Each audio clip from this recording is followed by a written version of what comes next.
नमस्कार मेरे प्यारे साथियों। चलिए आइए हम लोग जो मेरा पिछला लेक्चर था उससे हम लोग आगे डिस्कस करते थे। पिछले लेक्चर की अगर हम बात करें तो अगर आप पिछला लेक्चर मेरा देखे होंगे तो उसमें हम लोगों ने आर्क वोल्टेज और रिकवरी वोल्टेज के बारे में डिस्कस किया हुआ है और उसके बाद हम आगे चलते हैं। तो कल पिछले लेक्चर में बात ये हो रही थी कि जैसे मेरा ये एक कोई ट्रांसमिशन सर्किट थी और यहाँ पर रजिस्टेंस था, फिर इंडक्टेंस लगा हुआ था। ये सर्किट ब्रेकर के कांटेक्ट हैं, ये फिक्स कांटेक्ट है, ये वाला मूविंग कांटेक्ट हुआ और ये मेरी लाइन कंप्लीट हो गई, ये मेरी सर्किट कंप्लीट हो गई। तो हमने ये माना था कि जो शॉर्ट सर्किट कंडीशन में रजिस्टेंस लगभग 0 के बराबर होता है। ये मेरा सर्किट ब्रेकर का कांटेक्ट है।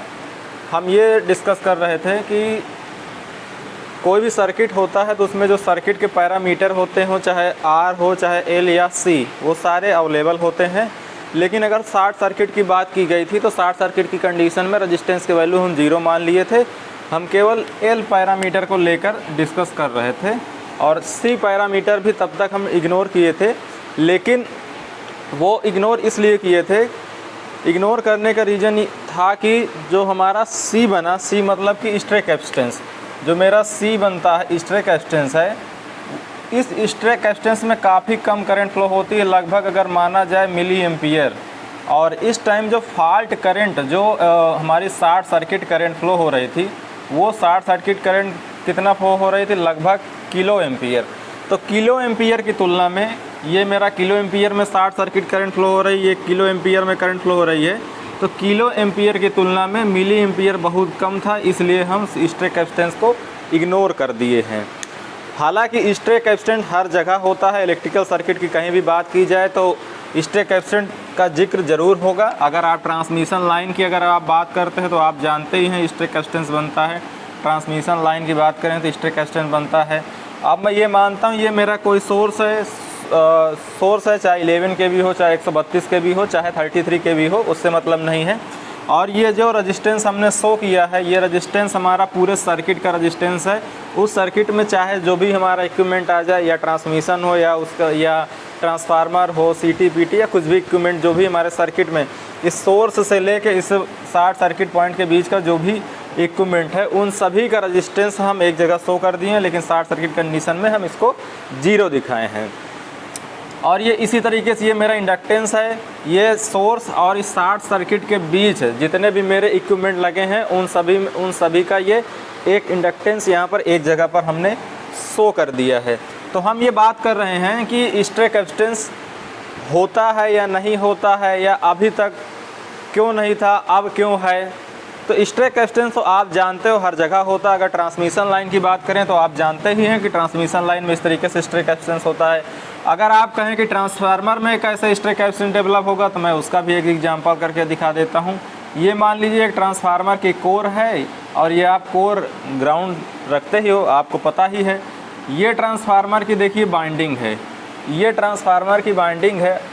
अब जैसे ये मेरा कंडक्टर था, ये कंडक्टर था और ये मेरा अर्थ था। तो कंडक्टर और अर्थ के बीच मेरा क्या बन रहा था, स्ट्रे कैपेसिटेंस बन रहा था। इसी तरीके से ये कंडक्टर है, इसमें करंट फ्लो होगी ही, ये मेरा अर्थ पर है तो इसके बीच भी मेरा एक स्ट्रे कैपेसिटेंस बन जाएगा। इसी तरीके से इसके बीच भी स्ट्रे कैपेसिटेंस बन जाएगा। कहने का मतलब ये हुआ, मेरा बताने का पर्पस सिर्फ इतना था कि स्ट्रे कैपेसिटेंस हमारा इलेक्ट्रिकल सर्किट में हर जगह अवेलेबल होगा। अब उसको कंसीडर हम कब करेंगे, जब उसका इफ़ेक्ट हमारा प्रभावी रहेगा, जब उसका प्रभाव हमारे सर्किट पर पड़ेगा या हमारे सर्किट के एनालिसिस पर हमारा पड़ेगा, उस स्ट्रे कैपेसिटेंस का प्रभाव, तब हम उसको कंसीडर करते हैं। अदरवाइज हम उसको इग्नोर कर देते हैं। तो ये बात तो हम डिस्कस ही कर चुके हैं क्यों अभी तक हम इग्नोर किए थे, क्योंकि हमारा जो शॉर्ट सर्किट की करंट थी किलो एम्पियर में थी, स्ट्रे कैपेसिटेंस में बहने वाली करंट लगभग मिली एम्पियर हम मान सकते हैं। तो किलो एम्पियर की तुलना में मिली एम्पियर बहुत कम है, इसलिए हम इसको इग्नोर कर दिए हैं। लेकिन जब सर्किट ब्रेकर मेरा ओपन हो जाएगा, सर्किट ब्रेकर ओपन होने का मतलब फॉल्ट करंट 0, फॉल्ट करंट 0 का मतलब ये हुआ कि इसमें अब हम ये जो मिली एम्पियर वाली करंट को अब हम कंसीडर कर सकते हैं। वो कैसे करेंगे ये आइए समझिए। देखिए इसको आप दो तरीके से समझ सकते हैं। एक तो ये समझ सकते हैं कि इसमें जो मिली एम्पियर वाली करंट फ्लो होगी इसको आप समझ सकते हैं, इस तरीके से समझ सकते हैं। दूसरा तरीका ये समझने का है कि ये जो मेरा इंडक्टर है, ये जो मेरा इंडक्टर है, जब इसमें फॉल्ट करंट कुछ फ्लो हो रही थी, फॉल्ट करंट जब फ्लो हो रही थी तो इंडक्टर के थ्रू करंट फ्लो हो रही थी। आप जानते हो इंडक्टर में मैग्नेटिक एनर्जी स्टोर होती है।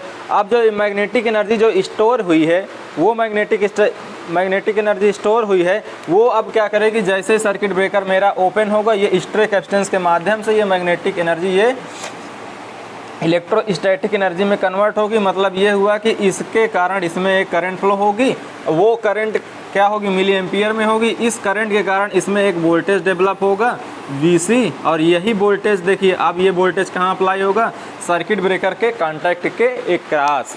सर्किट ब्रेकर के कॉन्टैक्ट के अक्रॉस अगर यही वोल्टेज डेवलप जो होगा, इसी वोल्टेज को हम बोलते हैं री स्ट्राइकिंग वोल्टेज। और ये वोल्टेज कब डेवलप, सीबी कॉन्टैक्ट के क्रॉस कब अप्लाई हुआ, जब फॉल्ट करंट मेरी जीरो हुई। फॉल्ट करंट जीरो का मतलब ये हुआ आर करंट का जीरो। आर करंट कहाँ पर, ये मेरा सी पॉइंट है, ये मेरा डी पॉइंट है। पुराना अगर आप लोग देखेंगे ग्राफ तो उसमें दिखेगा कि डी पॉइंट पर मेरी आर करंट जीरो हो जा रही थी। अब आर करंट जब जीरो हो गई, आर करंट जीरो होने का मतलब ये हुआ कि सीबी का कॉन्टैक्ट ओपन हो गया, फॉल्ट करंट की वैल्यू जीरो। जब फॉल्ट करंट की वैल्यू जीरो हो जाएगी तो ये जो मिली एम्पियर है, इस करंट को मैं कंसीडर कर सकता हूँ। या दूसरे तरीके से मैं ये समझा सकता हूँ कि जो इंडक्टर में एनर्जी स्टोर हुई, इसके कारण इसमें इस कैपेसिटर में करंट फ्लो होगी। अब कैपेसिटर में अगर करंट फ्लो होगी तो इस कैपेसिटर के क्रॉस कुछ वोल्टेज डेवलप होगा, और यही वोल्टेज सीबी कॉन्टैक्ट के क्रॉस अप्लाई हो जाएगा। अगर ये जो वोल्टेज सीबी कॉन्टैक्ट के बीच अप्लाई होता है, इसी को बोलता हूँ मैं री स्ट्राइकिंग वोल्टेज। और होता क्या, इसी री स्ट्राइकिंग वोल्टेज के कारण फिर से आर्क डेवलप हो जाता है। अब इस चीज़ को समझने के लिए हम पहले री स्ट्राइकिंग वोल्टेज प्राप्त कर लेते हैं, उसके बाद हम समझते हैं कि आर्क डेवलप होगी या नहीं होगी। री स्ट्राइकिंग वोल्टेज मेरा कितना है, मतलब कि री स्ट्राइकिंग वोल्टेज मेरा आर्क डेवलप कर पाएगा या नहीं कर पाएगा, वो तो हम तभी समझ पाएंगे जब हमको री स्ट्राइकिंग वोल्टेज के बारे में पता चल जाएगा कि री स्ट्राइकिंग वोल्टेज मेरा कितना होता है। तो आइए हम उसके बारे में डिस्कस करते हैं। चलिए जितनी बातें मैं बोला हूँ उसको आप एक पॉइंट वाइज करके लिखते हुए हम लोग आगे बढ़ते हैं, क्योंकि कोई चीज़ अगर अभी बताई जाएगी, अगर उसको हम लोग नोट नहीं करेंगे तो आने वाले दिनों में जब कोई दूसरी चीज़ हम पढ़ते हैं तो पुरानी चीज़ें भूलती जाती हैं। तो इसलिए हमारा नोट्स प्रॉपर मेंटेन होना ज़रूरी है। अब यहाँ पर आप लिखिए फॉल्ट के दौरान, पहला पॉइंट लिखिए जहाँ से लिखे थे कल, जहाँ जो मेरा पिछला लेक्चर है, पिछले लेक्चर में हम जहाँ तक डिस्कस किए थे उसके आगे आप ये हेडिंग डालेंगे और उसमें पहला पॉइंट लिखेंगे। लिखिएगा फॉल्ट करंट के दौरान, फॉल्ट के दौरान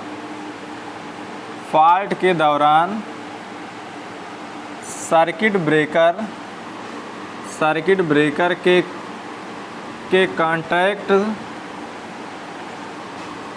से किलो एम्पियर में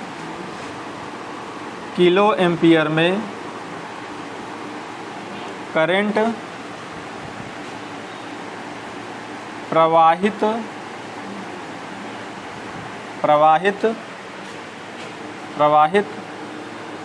होती है,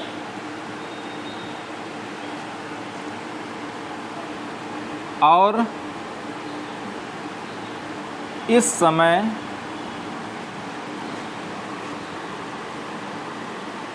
और इसी दौरान स्ट्रे कैपेसिटेंस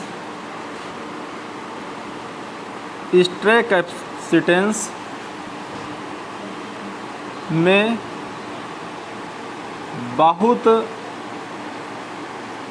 कम करंट, बहुत कम धारा, लिख लीजिए बहुत कम धारा, ब्रैकेट में लिख लीजिएगा मिली एम्पियर में, लगभग मिली एम्पियर हम माने हैं, मिली एम्पियर में प्रवाहित होती है। इसलिए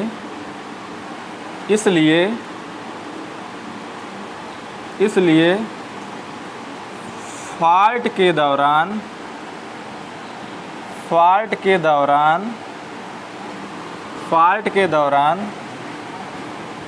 स्ट्रे कैपेसिटेंस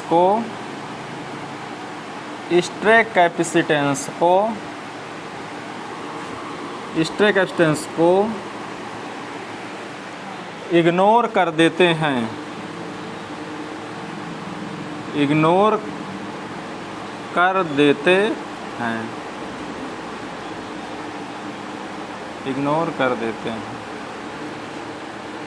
आगे लिखिएगा। लेकिन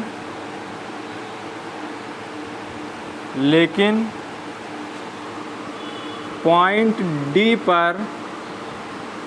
पर आर्क एक्सटिंग्विश हो जाएगी। एक्सटिंग्विश का मतलब आर्क बुझ जाना।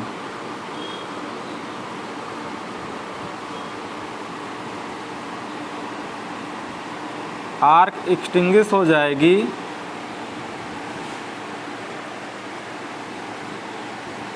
अर्थात फॉल्ट करंट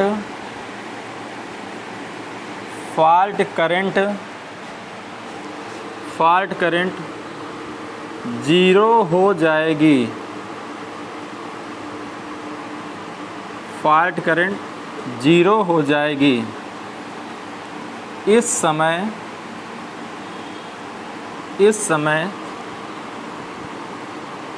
स्ट्रे कैपेसिटेंस को कंसीडर करेंगे।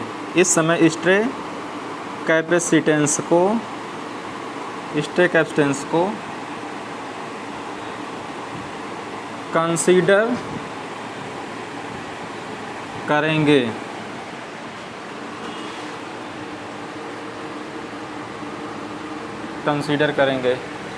एक साथ ही साथ एक फिगर बना लीजिए, उसके बाद अगला स्टेटमेंट लिखाते हैं। ये मेरा सोर्स में माना हूँ और ये हो गया इंडक्टर मेरा सर्किट का। उसके बाद ये सर्किट ब्रेकर के कांटेक्ट हैं, ये भी सर्किट ब्रेकर का कांटेक्ट है, और यहाँ पर कोई शॉर्ट सर्किट आया था। ये हमारा स्ट्रे कैपेसिटेंस है। ये अब चूंकि इसमें जो फॉल्ट करंट फ्लो हो रही थी, ये जो फॉल्ट करंट फ्लो हो रहा था, ये अगर ज़ीरो हो गया तो इसमें कितनी करंट इस टाइम बहेगी? आईसी करंट बहेगी इस कैपेसिटर के क्रॉस। तो मैं समझता हूँ कि ये भी आईसी हो जाएगी, क्योंकि ये पूरा सीरीज में ही है। तो इसके कारण एक वोल्टेज डेवलप होगा, इसको हम बोल देते हैं वीसी ऑफ टी। इसमें एक वोल्टेज डेवलप होगा, इसको बोलते हैं वीएल ऑफ टी। और यहाँ पर एक वोल्टेज अप्लाई होगा वीएम साइन ओमेगा टी, तो इसको हम वीएम ही ले लेते हैं। अब आइए स्ट्रे कैपेसिटेंस में, अब आगे लिखिएगा अगला पॉइंट। स्ट्रे कैपेसिटेंस में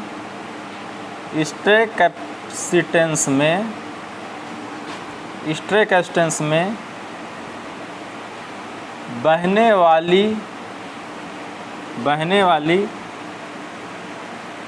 करंट के कारण इसमें, मतलब स्ट्रे कैपेसिटेंस में, इसमें एक वोल्टेज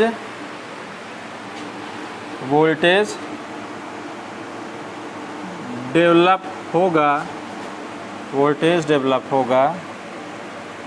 और यही वोल्टेज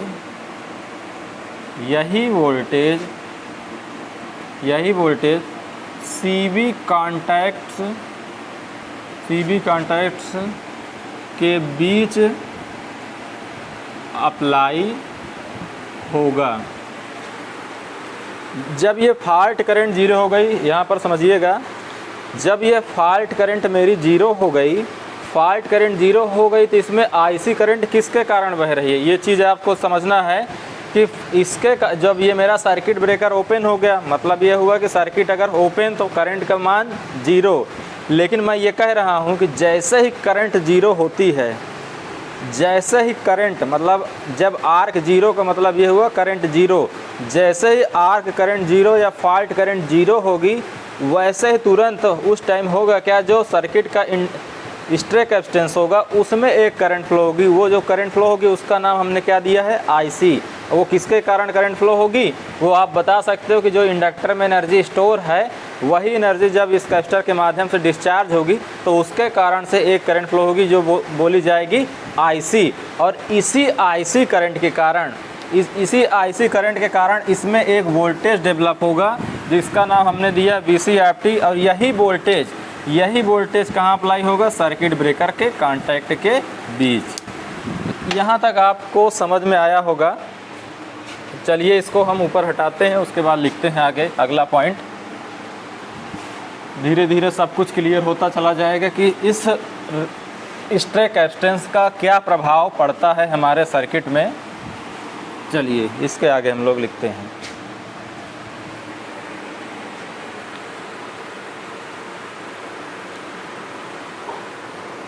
इसमें लिखिएगा इसी स्टेटमेंट, इसके आगे लिखिएगा पॉइंट डी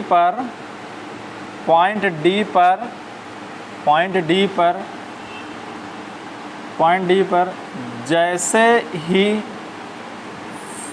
फॉल्ट करंट या हम लिख दें आर्क करंट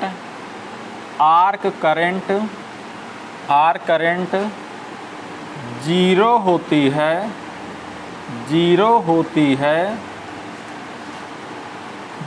है, अचानक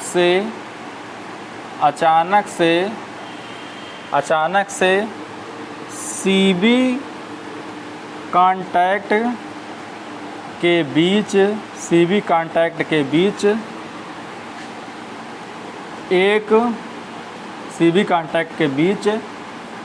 स्ट्रे कैपेसिटेंस के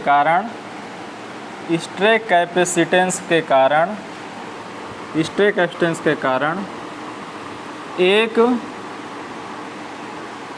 वोल्टेज अप्लाई होता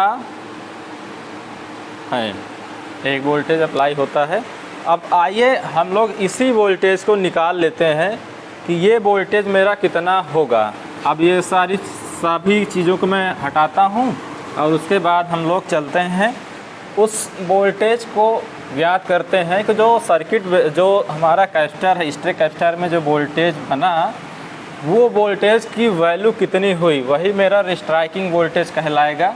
वो कैसे रिस्ट्राइकिंग वोल्टेज कहलाएगा उसके आगे हम लोग डिस्कस करेंगे। तो यहाँ तक आपको क्लियर ये हुआ होगा। एक बार हम लोग फिर से इस ग्राफ को रिकॉल कर लेते हैं। ये मेरा फॉल्ट करंट फ्लो हो रही है। यहाँ पर सर्किट ब्रेकर का कांटेक्ट जब ओपन हुआ था तो यहाँ पर आर्क करंट फ्लो हुई थी, उसके बाद जाके पॉइंट डी पर आर्क मेरी बुझी थी और ये मेरा आर्क वोल्टेज शो किया गया है। जब आर्क मेरी बुझ जा रही थी तो वहाँ पर एक वोल्टेज बन रहा था। वो वोल्टेज लगभग किसके बराबर था, VM के बराबर। और ये क्या मेरा कहलाता था, रिकवरी वोल्टेज कहलाता था। ठीक है, तो अगर हम पॉइंट डी की, ये पॉइंट डी है, ये अगर इस पॉइंट डी की बात करें तो इस टाइम वोल्टेज हमारा कितना है, VM है। तो इसीलिए हम वोल्टेज VM ले लेते हैं। लेने के लिए तो हमको भी लेना चाहिए, चूँकि साइनोसाइडल है तो VM sin ωt लेना चाहिए। लेकिन कैलकुलेशन को ईजी बनाने के लिए हमने केवल VM लिया। तो यहाँ पर लिख लीजिए, यहाँ पर आप लोग लिखेंगे at point P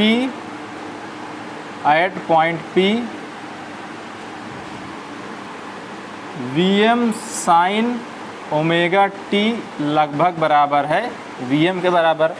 point P पर ये मेरा पॉइंट एट पॉइंट D होगा, एट पॉइंट D। यहाँ पर हमारा VM है ना, देखिए ये सीधे यहाँ पर जैसे ही आर करंट जीरो हुआ, रिकवरी वोल्टेज डायरेक्ट VM पर है। तो यही चीज़ मैं VM ले लिया हूँ, VM। अब हम क्या करते हैं, अब हम चले आते हैं अपने इस सर्किट में। इस सर्किट में हम लगा देते हैं KVL। इस सर्किट में हम लगा देते हैं KVL, तो देखते होंगे क्या होगा। ये मेरा लूप मान लीजिए फर्स्ट है, एक ही लूप बनेगा ही। यहाँ पर हम लोग लगाते हैं KVL, तो लिखिएगा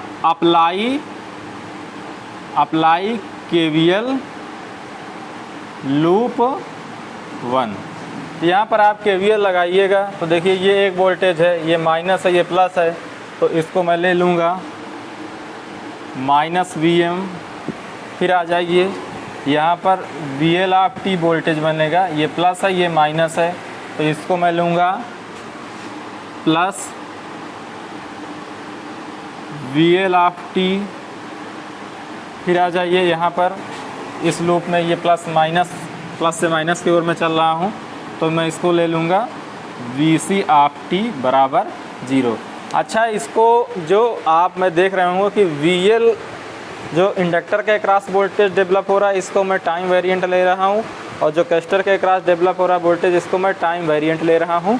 और ये जो मैं सप्लाई लगाया हूँ वोल्टेज में, इसको टाइम इनवेरिएंट ले रहा हूँ, मतलब इसको मैं कांस्टेंट ले रहा हूँ। ये थोड़ा सा कैलकुलेशन ईजी बनाने के लिए हम ऐसा करते हैं। अब इसके बाद यहाँ पर हम इसकी सब की वैल्यू रख देते हैं। आ जाइए थोड़ा और साइड में लिखते हैं -VM प्लस VL बराबर आप लिख सकते हो, VL बराबर आप क्या लिख सकते हो, जैसे कि VL बराबर होता है LdI/dt, होता है ना LdI/dt। अगर आप VL ऑफ t लिखना चाहें, तो आप लिखेंगे LdI/t/dt। तो यहाँ मैं इसको लिख दूँगा -VM की जगह -VM, VL ऑफ t की जगह हम लिख देंगे LdIC/t/dt। DIC, यही IC करंट यहाँ भी फ्लो हो रही है, यही IC करंट यहाँ भी फ्लो हो रही है, तो इसलिए हम ऐसा लिखते हैं। अब आ जाइए VC के लिए, VC ऑफ t, इसको एज इट इज़ ऐसे रखते हैं। अब यहाँ फिर से आएंगे नीचे, अगला स्टेप पहुँचते हैं VM प्लस L। क्या IC की वैल्यू हम चेंज कर सकते हैं? देखिए IC की वैल्यू अगर हम चेंज करें तो IC इक्वल टू होता है C dV/dt, या तो आप इसको ऐसे लिख सकते हैं IC ऑफ t बराबर C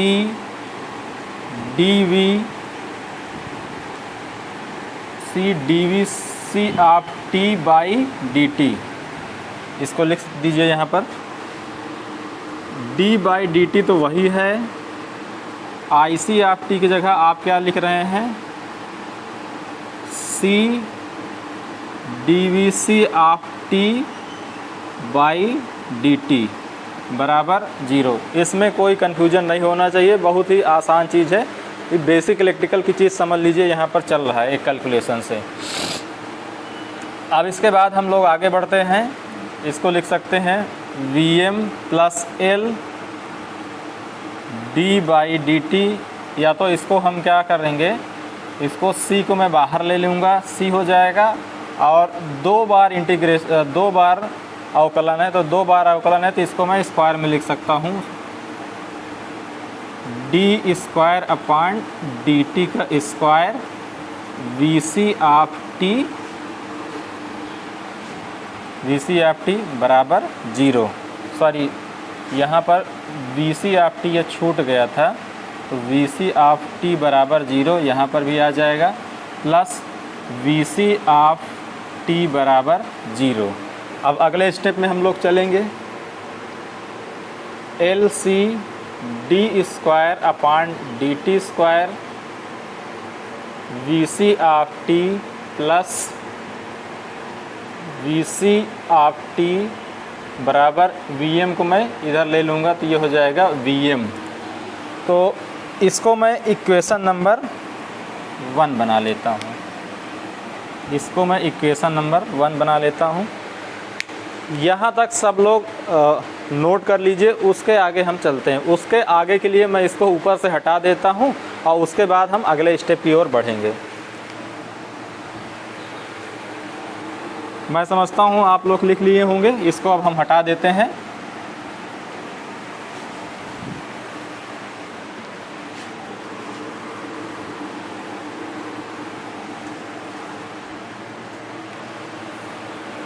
देखिए कल हम बोले थे कि आप लोग लाप्लास के बारे में ज़रूर पढ़ लीजिएगा, तो मैं समझता हूँ कि आप लोग लाप्लास पढ़ लिए होंगे और यहाँ पर कैलकुलेशन को इजी बनाने के लिए तो लाप्लास और इन्वर्स लाप्लास की ज़रूरत पड़ेगी।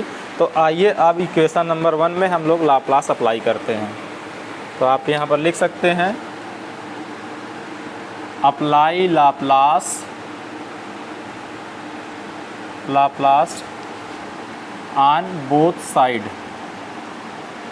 Apply Laplace on both side. अब इसमें लाप्लास अप्लाई करेंगे तो आपका आ जाएगा, ये मान लीजिए इसको अलग अलग ही लिख लेते हैं, LC d square upon dt square VC of t plus आपको यहाँ भी लाप्लास अप्लाई करना है, यहाँ भी L लिख लीजिए, प्लस VC ऑफ t बराबर VM, यहाँ भी लाप्लास अप्लाई करेंगे। अब आ जाइए लाप्लास अप्लाई करते हैं। जब आपका सेकंड डेरिवेटिव इक्वेशन होता है, सेकंड डेरिवेटिव इक्वेशन में लाप्लास का फार्मूला कुछ ऐसा होता है, अगर लाप्लास ft बराबर माना जाए f बार s, लाप्लास में होता क्या है, टाइम डोमेन को हम फ्रीक्वेंसी डोमेन में चेंज करते हैं और इन्वर्स लाप्लास में फ्रीक्वेंसी डोमेन से हम टाइम डोमेन में चेंज करते हैं। तो अगर ft कोई फंक्शन है, इसका लाप्लास है f बार s, तो जो हमारा सेकेंड डेरिवेटिव का लाप्लास होगा कुछ ऐसा होगा, s square f bar s minus f of 0 minus f dash 0। ये मेरा सेकंड डेरिवेटिव का, ये मेरा सेकंड डेरिवेटिव के लिए फार्मूला है लाप्लास के लिए ये।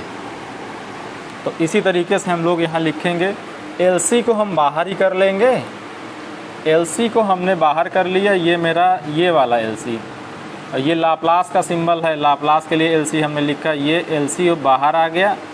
अब यहाँ पर आप लिख सकते हैं s स्क्वायर fs, ये हो जाएगा s स्क्वायर, और यहाँ पर fs है, यहाँ पर fs है, ये fs कैसे आया, ये ft से आया।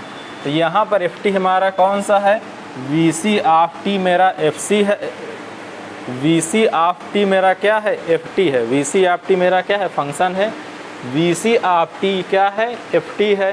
तो ft की जगह हमने क्या लिखा है, s स्क्वायर f बार s। तो इसी तरीके से हम यहाँ भी लिख देंगे s square vc of fs plus, अब आ जाइए प्लस नहीं माइनस है, माइनस f ऑफ 0। तो इस फंक्शन में अगर हम 0 रख देंगे तो आएगा क्या, अगर 0 का मतलब यह vc ऑफ t मेरा फंक्शन है और इस फंक्शन में बोल रहा है कि t बराबर आप 0 रख दीजिए। तो आप अगर जैसे रखेंगे vc ऑफ 0, तो इसका मतलब ये हो गया इनिशियल स्टेज में आपका वोल्टेज की वैल्यू क्या होगी, कैपेसिटर में। vc ऑफ 0 का मतलब यहाँ पर होगा कि इनिशियल कंडीशन में कैपेसिटर में हमारा वोल्टेज क्या था, इनिशियल कंडीशन में वोल्टेज मेरा क्या होगा। तो इनिशियल कंडीशन के लिए मैं वोल्टेज मान रहा हूँ कैपेसिटर में 0 है, क्योंकि इनिशियल में मेरा 0 था, पहले 0 था, तभी तो यहाँ पर कैपेसिटेंस का प्रभाव नहीं पड़ रहा था, तभी तो इस स्ट्रे कैपेसिटेंस का प्रभाव नहीं पड़ रहा था। अगर मैं शुरुआत में ही मान लेता कि इसमें कुछ वोल्टेज बन रहा है तो इसका प्रभाव यहाँ दिखने लगता, लेकिन इनिशियल कंडीशन में स्ट्रे कैपेसिटेंस का जो वोल्टेज है वो 0 है। तो इसलिए हम vc ऑफ 0 की जगह हम सीधे लिख देंगे, इनिशियल कंडीशन के लिए इसमें 0 रख देंगे। तो यहाँ पर इसकी जगह आपका 0 आ जाएगा। इसी तरीके से इसमें भी जब 0 पुट कर देंगे t की वैल्यू, तो यहाँ पर भी आपका 0 आ जाएगा। अब बचा ये, अब ये हमारा कंप्लीट हो गया, प्लस अब इसके बाद बचा है vc ऑफ t। तो vc ऑफ t का हो जाएगा vc ऑफ s प्लस अब इसका आप जब लाप्लास ट्रांसफॉर्म करेंगे तो आप जानते हो 1 का लाप्लास होता है 1/s। तो इसी तरीके से अगर Vm का अगर हम लाप्लास निकालना चाहेंगे तो क्या होगा, Vm को अगर हम बाहर कर लिए लाप्लास 1 लिख दिए तो इसका हम लिख सकते हैं Vm × 1/s। मतलब यहाँ पर हम सीधे लिख सकते हैं Vm/s। यहाँ तक आपको कुछ समझ में आया होगा।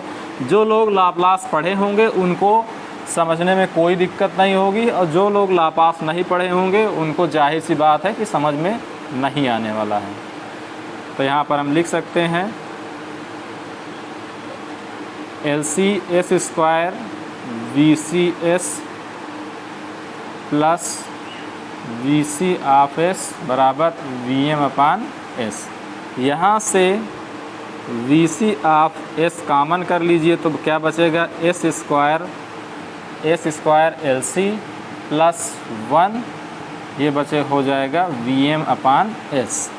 तो फिर यहाँ से आप इसको सॉल्व करिए, VC/s बराबर हो जाएगा Vm/s इंटू ब्रैकेट में ये चीज़ आ जाएगी, ये S² LC प्लस 1।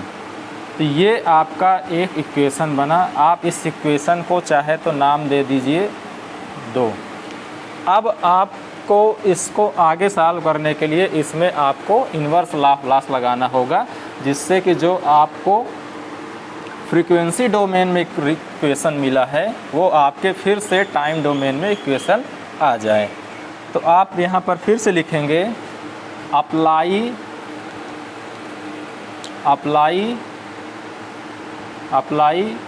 इन्वर्स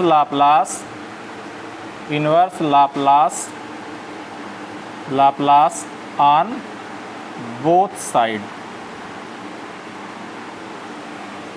अब आ जाइए यहाँ पर दोनों साइड इन्वर्स लाप्लास अप्लाई करते हैं। VC/s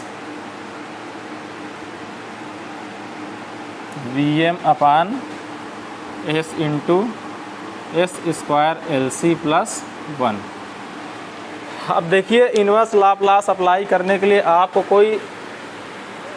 आपको इसका पार्शियल फ्रैक्शन करना पड़ेगा। तो पार्शियल फ्रैक्शन के बारे में आप सुने भी होंगे और पढ़े भी होंगे। इन्वर्स लाप्लास में पार्शियल फ्रैक्शन का बहुत ज़्यादा यूज होता है। जब भी हम लोग इन्वर्स लाप्लास पढ़ते हैं तो हमको पार्शियल फ्रैक्शन करना पड़ता है, अक्सर ऐसा देखा जाता है। तो आइए हम इस इक्वेशन का पार्शियल फ्रैक्शन करते हैं। इसको नाम दे देते हैं इक्वेशन नंबर 3। इसको हम नाम दे देते हैं इक्वेशन नंबर 3। और पहले हम इसका पार्शियल फ्रैक्शन कर देते हैं, उसके बाद फिर आगे सॉल्व करते हैं। S² LC प्लस 1, अगर इसका पार्शियल फ्रैक्शन आप करेंगे तो हो जाएगा Vm A/s plus BS plus C/s² LC plus 1। ठीक है, अब इसको सॉल्व करिए। Vm/s S² LC प्लस 1 बराबर Vm, इधर आप LCM ले लीजिए नीचे, S इंटू S² LC। एक ये LCM लेना, ये सब तो आप लोगों को आता होगा, तो इसलिए इसमें मैं बहुत ज़्यादा नहीं समझा रहा हूँ। BS plus C into S, ये मैं समझ रहा हूँ कि आपको ये सारी चीज़ें आ रही होंगी। LCM लेना, ये सब गुणा भाग इसको नहीं करते हैं, समझा रहे हैं। ये देखिए, इससे ये वाला आपका पोर्शन कट जाएगा, Vm से ये Vm कट जाएगा, तो आपका इधर क्या बचेगा, 1 बचेगा बराबर, इसका आप गुणा भी करते जाइए। S² LC plus A plus BS² plus C। या तो आप इसको ऐसे लिख सकते हैं, आप इसमें से S² और S² वाला कॉमन कर लीजिए, तो क्या बचेगा अंदर, ALC प्लस B, ये क्या हो गया, S² प्लस यहाँ पर होगा CS। अगर C का गुणा इससे करेंगे तो CS हो जाएगा, ये हो जाएगा CS, और प्लस बचा क्या, A बचा, तो ये हो जाएगा A। इसी को इसी को कुछ इस तरीके से लिख लीजिए, ALC plus B into S square plus CS plus A। अब आप चाहो बराबर 1। अब हमको करना क्या होता है, हमें करना ये है, इसमें दोनों साइड कंपैरिजन करना है। अगर इसको भी हम एक इक्वेशन के फॉर्म में बनाना चाहें तो ये हम लिख सकते हैं 0 into S plus 0 into S square. मतलब ये वाला पार्ट 0 है, ये 1 है। अब इसको कंपेयर करने के लिए हम इसको ऐसे इक्वेशन के फॉर्म में बनाए हैं। तो इसका दोनों साइड अगर जब हम कंपेयर करेंगे तो हमारा देखिए, दोनों साइड कंपेयर करेंगे, इस वाले पार्ट इसको इससे कंपेयर करेंगे तो ये किसके बराबर आ जाएगा, ALC प्लस B बराबर 0। ये वाला CS को इससे कंपेयर करेंगे तो ये हो जाएगा C बराबर 0, और A को किससे करेंगे, 1 से करेंगे तो A बराबर आ जाएगा 1। अब इसको मैं सॉल्व कर लेता हूँ। इसको जैसे ही सॉल्व करेंगे, यहाँ पर देखिए, यहाँ पर इसको अलग से फिर लिख लेते हैं, ALC प्लस B बराबर 0, और यहाँ पर वैल्यू रख देते हैं। A की वैल्यू 1 आई है तो यहाँ पर 1 लिख दूँगा, 1 इंटू LC प्लस B की वैल्यू आपको निकालना है, B बराबर 0। तो यहाँ से आपने ये देखा B बराबर कितना आया, LC, तो B बराबर माइनस LC आया, A बराबर 1 आया, C बराबर 0 आया। ये आपको इसकी वैल्यू मिल गई। अब आपको करना क्या होता है, करना कुछ नहीं है, ये जो हमने पार्शियल फ्रैक्शन करने के लिए इसको इस फॉर्म में लिखा था, अब यहाँ पर A की वैल्यू, B की वैल्यू और C की वैल्यू हम रख देते हैं। A की वैल्यू और B की वैल्यू हम रख देते हैं। तो आ जाइए यहाँ पर VM अपान S into S square LC plus 1, ये वाला, यही चीज़ मैं लिख रहा हूँ। ये देखिए, ये वाला मैं लिखता हूँ, यही चीज़ लिख रहा हूँ, बराबर VM, A की वैल्यू, यहाँ पर A की वैल्यू लिख देते हैं, A की वैल्यू 1 है तो 1 अपान S हो जाएगा। अब आ जाइए, B की वैल्यू माइनस LC है, यहाँ पर प्लस माइनस LC इंटू ये वाला S प्लस C की वैल्यू क्या है, 0 है, अपान S स्क्वायर LC प्लस 1। अब इसको हम सॉल्व करते हैं। VM हुआ 1 अपान S, ये 0 जोड़ेंगे तो वही आएगा, ये माइनस है, प्लस माइनस यहाँ पर माइनस हो जाएगा, तो LC अपान आ गया S स्क्वायर LC प्लस 1। ठीक है।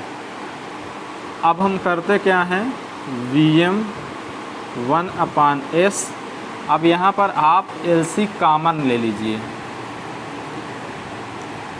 आप LC कॉमन ले लीजिए, ये बटे में आप जैसे LC कॉमन ले लेंगे तो यहाँ पर बचेगा S स्क्वायर प्लस 1 अपान LC हो जाएगा।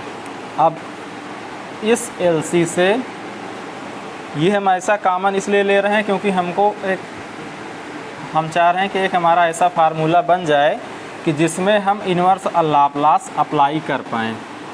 अब आ जाइए आप, VM बराबर 1 बाई S माइनस क्या हो जाएगा, 1 अपान S स्क्वायर प्लस 1 अपान LC। आगे अगला स्टेप लिखते हैं, VM अपान 1 अपान VM इंटू 1 अपान S माइनस S स्क्वायर, और LC को आप लिख सकते हैं 1 अपान अंडर वुड LC का स्क्वायर। यहाँ तक आप समझिए, ये कहाँ से, ये इतना हमको कहाँ से मिला, यहाँ से मिला। ये हमको कहाँ से मिला था, ये हमको कहाँ से मिला था, ये हमको यहाँ से मिला था कि नहीं मिला था, और ये वाला कहाँ से मिला था, हमको यहाँ से मिला था। तो इसका मतलब ये हुआ कि अब हम सीधे चले आएंगे इक्वेशन नंबर 3 पर। तो चलिए इक्वेशन नंबर 3 पर हम लोग आते हैं, इसको हम हटा देते हैं।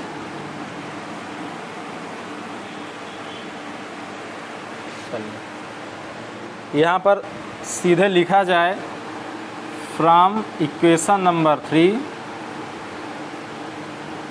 From equation number 3 equation number 3 में क्या है, L inverse V C of T बराबर एल इनवर्स, और इसकी जगह हमारा क्या आया,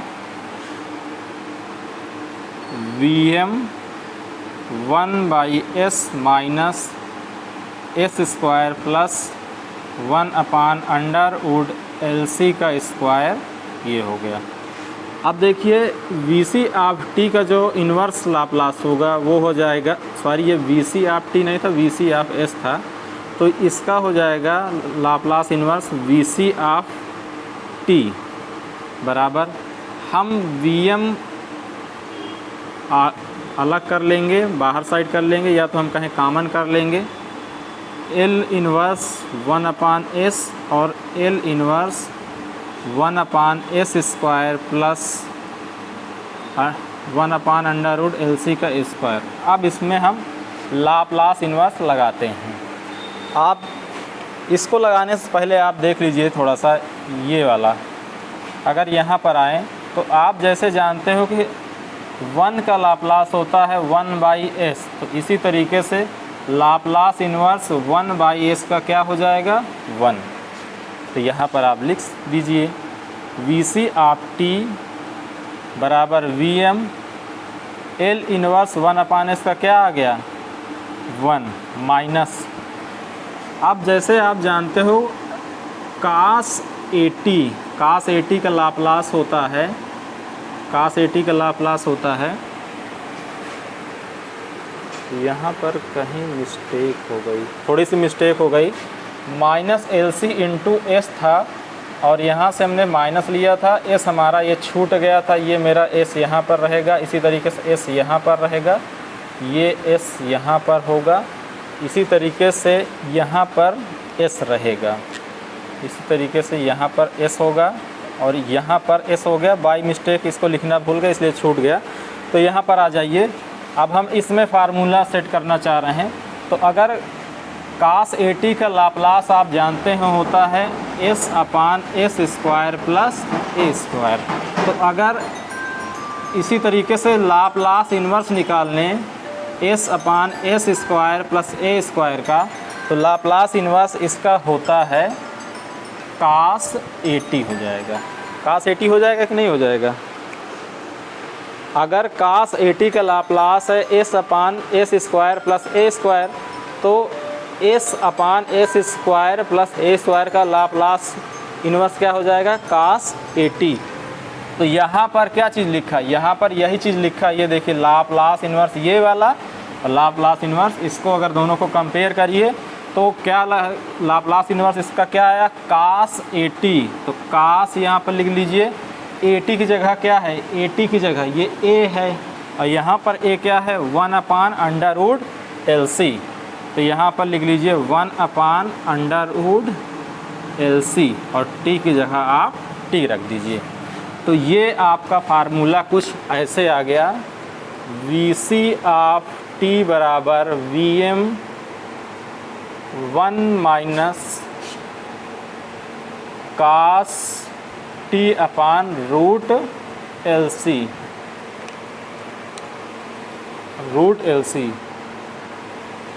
यही मेरा कहलाता है इंस्टेंटेनियस रिस्ट्राइकिंग वोल्टेज, यही होगा।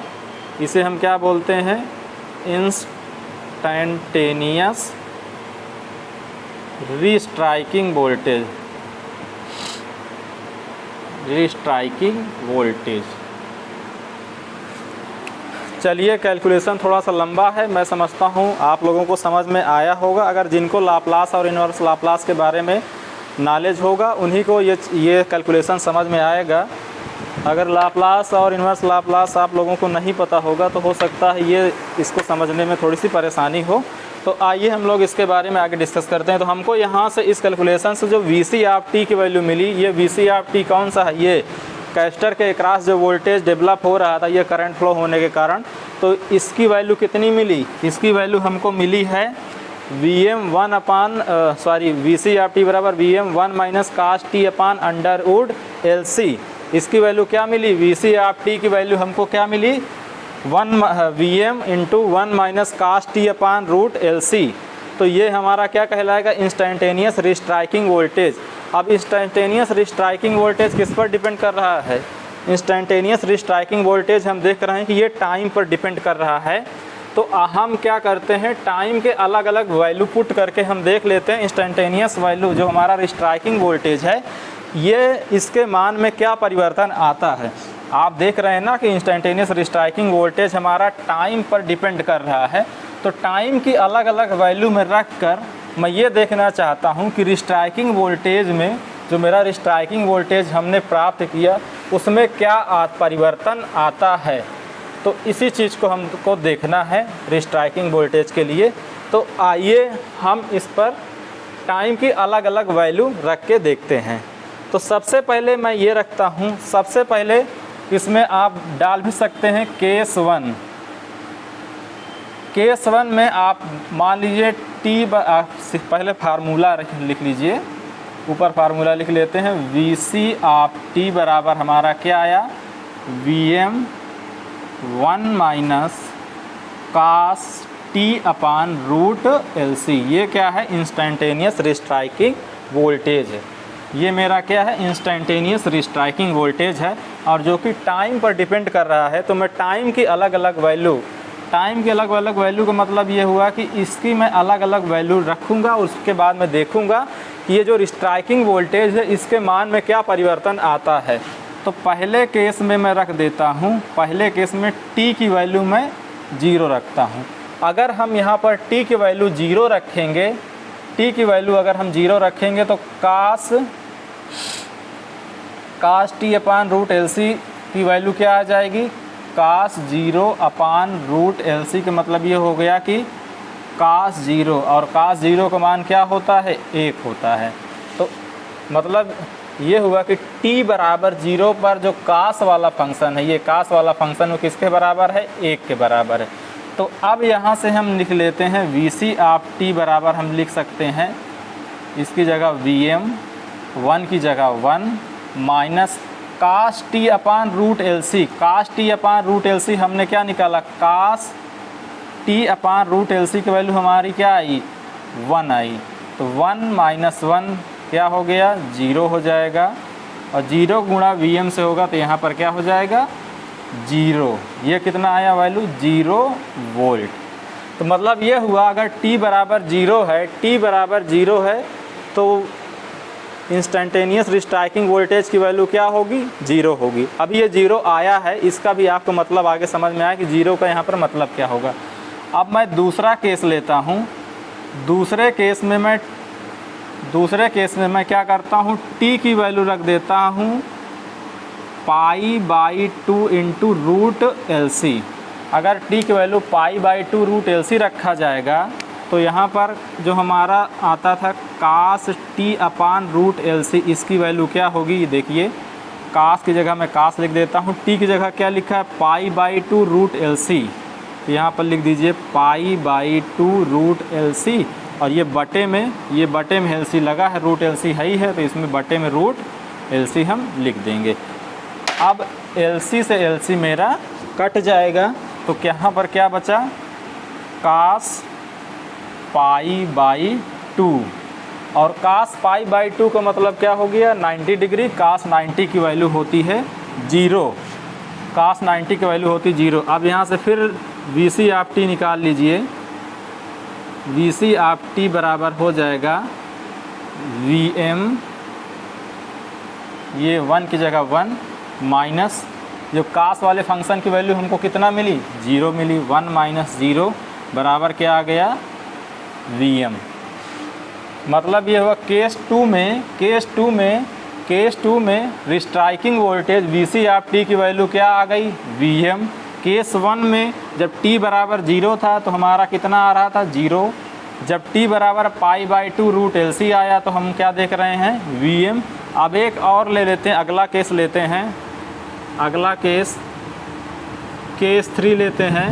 केस 3 में हम ये करते हैं, t बराबर ले लेते हैं π/LC। तो अब यहाँ से फिर से निकाल लीजिए, cos t upon under root LC बराबर हो जाएगा cos टी की जगह लिख लीजिए पाई रूट एल सी बटे रूट एल सी। तो रूट एल सी से रूट एल सी कट जाएगा, आएगा कास पाई। कास पाई मतलब 180 अंश, इसका मान कास 180 अंश का मान होता है -1। अब यहाँ से वी सी ऑफ टी निकाल लीजिए, तो वी सी ऑफ टी बराबर वी एम 1 माइनस कास के फंक्शन में आप लिख देंगे -1। अब आगे लिख लीजिए वी एम की जगह वी एम हो जाएगा 1 + 1 यहाँ पर हो जाएगा। यहाँ पर आप क्या देख रहे हैं 2Vm। अब यहाँ पर ध्यान देने वाली बात है, अब आ गए हैं हम लोग इम्पॉर्टेंट फेज पे। जब हम ये देख रहे थे, हमने क्या देखा, जब कास में टी की वैल्यू 0 थी, मतलब एंगल 0 था, जब मेरा एंगल 0 था तो वहाँ पर इंस्टेंटेनियस रिस्ट्राइकिंग वोल्टेज की वैल्यू कितनी आई, 0 आई कि नहीं, 0 आई। टी बराबर 0 रखा। दूसरे कंडीशन में हमने क्या रखा, टी बराबर π/2 √LC। मतलब ये हुआ कि कास की वैल्यू जब π/2, मतलब कास जब हमने 90 रखा, तो कास 90 रखने में हमको वी सी ऑफ टी की वैल्यू क्या मिली, Vm मिली। अगले केस में कास जब हमने टी की वैल्यू π/√LC रखा, इसका मतलब ये हुआ कि जब कास की वैल्यू हम 180 अंश रखते हैं, तब हमारा वी सी ऑफ टी की वैल्यू क्या मिलती है, 2Vm। मतलब ये हुआ कि जो मेरा कास का फंक्शन यहाँ पर दिया हुआ है, कास का फंक्शन मैं चाहे 0 रखूँ, चाहे 0 से लेके 90 रखूँ, चाहे 90 से आगे फिर 180 अंश तक चला जाऊँ, तब भी जो देख रहा हूँ मैं, तब भी मैं क्या पा रहा हूँ, मैं ये देख रहा हूँ कि तीनों केस में वी सी ऑफ टी की जो वैल्यू है वो हर सभी कंडीशन में क्या आ रही है, पॉजिटिव आ रही है। आप यहाँ से ये चीज़ समझिए, ये तीनों केस रखने का मतलब ये हुआ, तीनों केस हम 3 केस बनाए हैं। 3 केस का मतलब सिर्फ ये हुआ कि हम कास के अलग अलग मान रखते हैं। कास के अलग मान लीजिए 0 रख दिए, फिर उसके आगे हम 45 डिग्री भी रख सकते थे, और इसी तरीके से 90 डिग्री रखे हैं, उसके आगे 120 डिग्री भी रख सकते थे, 180 डिग्री हम रख के दिखाए ही हैं। तो हमने ये पाया कि कास की वैल्यू, जब हम कास में टी की जब वैल्यू, जो टाइम की वैल्यू अलग अलग जब रखते हैं, तो हम देखते हैं सभी केस में वी सी ऑफ टी जो है हमेशा पॉजिटिव मिलता है। वी सी ऑफ टी मेरा हमेशा पॉजिटिव मिलता है कि नहीं मिलता है। वो हमको कहाँ से पता चला, जब ये मैं केस स्टडी किया हूँ, टी के जब मैं अलग अलग मान रखा हूँ, और अलग अलग मान रखने पर हमने ये पाया कि सभी केस में जो हमारा वी सी ऑफ टी है, वी सी ऑफ टी की वैल्यू हमेशा धनात्मक आई है। यहाँ तक आप बात समझ गए। मतलब ये हुआ कि जो मेरा वी सी ऑफ टी है, या वी सी ऑफ टी कहें या इंस्टेंटेनियस रिस्ट्राइकिंग वोल्टेज कहें, रिस्ट्राइकिंग वोल्टेज मेरा हमेशा धनात्मक ही आएगा। ये बात आपको समझ में आई होगी। अब जब हम देखिए टी की वैल्यू, जब हमने टी की वैल्यू 0 रखा, तो वी सी ऑफ टी मतलब रिस्ट्राइकिंग वोल्टेज क्या आया, 0 आया।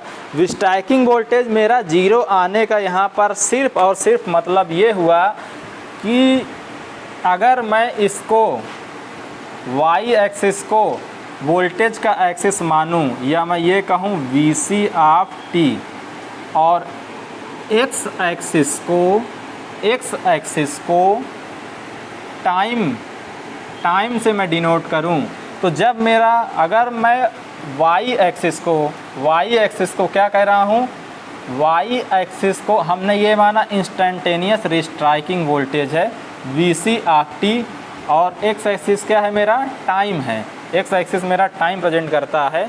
तो जब हमने t बराबर 0 रखा,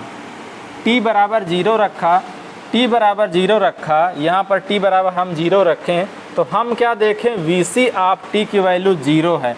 तो मतलब ये हुआ, जो वी सी ऑफ टी का जो ग्राफ है, वो 0 से स्टार्ट होगा। यहाँ तक आपको बात समझ में आई होगी, ठीक है। और हम ये देखते हैं VC ऑफ t की वैल्यू कहाँ से कहाँ के बीच बदल रही है? जो VC ऑफ t की वैल्यू कहाँ से कहाँ के बीच बदल रही है? VC ऑफ t की वैल्यू 0 से लेके 2Vm तक बदल रही है। अगर आप इसको देखिए, यहाँ पर 0 है, यहाँ पर Vm है, यहाँ पर 2Vm है, फिर इसके आगे आप रखेंगे तो फिर 0 आ जाएगा कि नहीं आ जाएगा? तो यहाँ से हम ये देख रहे हैं कि VC ऑफ t की जो वैल्यू आ रही है वो 0 से 2Vm के बीच वैरी कर रही है। तो लेकिन ये 0 से लेके 2Vm तक वैरी कर रहे, इसी चीज़ को मैं समझाना चाह रहा हूँ, इसलिए बार बार रिपीट कर रहा हूँ। जो VC ऑफ t की वैल्यू है वो 0 से लेके 2Vm तक वैरी कर रही है और सभी कंडीशन में क्या आ रहा है? उसका वैल्यू पॉजिटिव आ रहा है। तो मैं इसका मतलब ये जो ये मेरा ग्राफ बनेगा, अगर VC ऑफ t का मैं ग्राफ बनाना चाहूँ तो ये पॉजिटिव में ही बनेगा, निगेटिव हाफ साइकिल की ओर नहीं जाएगा। इसका पूरा ग्राफ पॉजिटिव जाएगा, पूरा ग्राफ पॉजिटिव बनेगा। तो इसको मैं इसीलिए हम पॉजिटिव में ये बना दे रहा हूँ। ये मेरा पॉजिटिव हाफ साइकिल में ये मेरा VC ऑफ t ये बन गया। तो ये क्या है? इंस्टेंटेनियस रिस्ट्राइकिंग वोल्टेज का ये मेरा ग्राफ बन गया। और यहाँ पर ये वाली कितनी वैल्यू है? ये वाली वैल्यू कितनी है? 2Vm। बात समझ में आई? 2Vm। तो अच्छा, एक चीज़ यहाँ से ये निकल के आ रही है, एक चीज़ यहाँ से ये निकल के आ रही है कि जैसे ही मेरा करंट यहाँ पर 0 हुआ, फिर से पुराने वाले ग्राफ में जाते हैं, जैसे ही मेरा करंट 0 हुआ उस टाइम हुआ क्या? जैसे ही मेरा करंट 0 हुआ, स्ट्रे कैपेसिटेंस मेरा पिक्चर में आ गया। स्ट्रे कैपेसिटेंस जैसे ही पिक्चर में आया, स्ट्रे कैपेसिटेंस जैसे ही पिक्चर में आया, यहाँ पर क्या होगा? इस कैपेसिटर में एक वोल्टेज बनेगा और ये वोल्टेज कहाँ लग जाएगा? सर्किट ब्रेकर के अक्रॉस लग जाएगा। और इस वोल्टेज का मैक्सिमम मान कितना है? 2Vm। रिस्ट्राइकिंग वोल्टेज की मैक्सिमम वैल्यू कितना है? 2Vm। और रिकवरी वैल्यू का मैक्सिमम मान कितना था? Vm था। रिस्ट्राइकिंग वोल्टेज का मैक्सिमम मान कितना है? 2Vm है। यहाँ तक आपको बात समझ में आई हुई। मतलब ये हुआ कि आपका जो रिकवरी वोल्टेज की तुलना, रिकवरी वोल्टेज का कोई मतलब ही नहीं रह जाएगा जब मेरा रिस्ट्राइकिंग वोल्टेज आ जाएगा। मतलब नहीं रह जाने का मतलब ये है कि अब जो सर्किट ब्रेकर के कांटेक्ट के बीच जब हम डाइलेक्ट्रिक मीडियम लाते थे, वो हम रिस्ट्राइकिंग वोल्टेज को भी ध्यान में रखेंगे। चलिए इसके आगे हम लोग अब डिस्कस बढ़ते हैं। तो ये चीज़ आप हमेशा ध्यान रखिएगा कि जो रिस्ट्राइकिंग वोल्टेज है, रिस्ट्राइकिंग वोल्टेज हमेशा धनात्मक में रहेगा और उसकी वैल्यू 0 से लेके 2Vm तक वैरी करेगी। अभी और भी बहुत इंटरेस्टिंग रिजल्ट आएंगे, बस आप ध्यान से देखते रहिए और सारी चीज़ों को समझते हुए आगे बढ़िए। अगर कोई भी चीज़ इस लेक्चर में आप थोड़ा सा भी नज़रअंदाज करेंगे तो हो सकता है आपका अगला स्टेप समझ में नहीं आए। तो हम यहाँ चल रहे थे रिस्ट्राइकिंग वोल्टेज में। ऐसा करता हूँ मैं, एक बार फिर से ये बनाता हूँ सर्किट। ये मेरा सोर्स था और सर्किट में रेजिस्टेंस तो रहता ही है, भले से मैं इसको इग्नोर कर दूँ। ये इंडक्टर है, सर्किट ब्रेकर के कॉन्टैक्ट ओपन हो गए, अब उससे कोई मतलब नहीं हो गया। ये मेरा शॉर्ट सर्किट आ गया, शॉर्ट सर्किट। और ये स्ट्रे कैपेसिटेंस है, इसमें बहने वाली करंट IC है, यहाँ पर बनने वाला वोल्टेज VC ऑफ t है और इसमें भी IC करंट फ्लो हो रही है। ये आप देखिए ये बना कहाँ? ये वाला वोल्टेज बन रहा है, ये जो VC ऑफ t यहाँ पर बन रहा है और ये वोल्टेज यहाँ अप्लाई हो रहा है, सर्किट ब्रेकर के कॉन्टैक्ट के अक्रॉस बन रहा है। लेकिन आप जानते हो अब जब सर्किट ब्रेकर मेरा ओपन हो गया तो शॉर्ट सर्किट का मतलब ही ख़त्म हो गया। अब होगा क्या? अब होगा ये जो रिस्ट्राइकिंग वोल्टेज हमारा ऐसे बन रहा है, अब ये सर्किट में चूंकि रेजिस्टेंस है, अब इस सर्किट के रेजिस्टेंस के कारण ये जो स्ट्राइकिंग वोल्टेज है मेरा, ये धीरे धीरे करके अपने से डैम्प आउट हो जाएगा। मतलब ये हुआ कि स्ट्राइकिंग वोल्टेज लगभग कुछ इस तरीके से ये हमारा डैम्प आउट हो जाएगा। ये किसके कारण हुआ? रेजिस्टेंस के कारण हुआ। सर्किट में जो मेरा रेजिस्टेंस होता है, उस रेजिस्टेंस के कारण स्ट्राइकिंग वोल्टेज धीरे धीरे करके डैम्प आउट हो जाएगा। तो इसको बना लीजिए। ये किसका है? ये रिस्ट्राइकिंग वोल्टेज का है।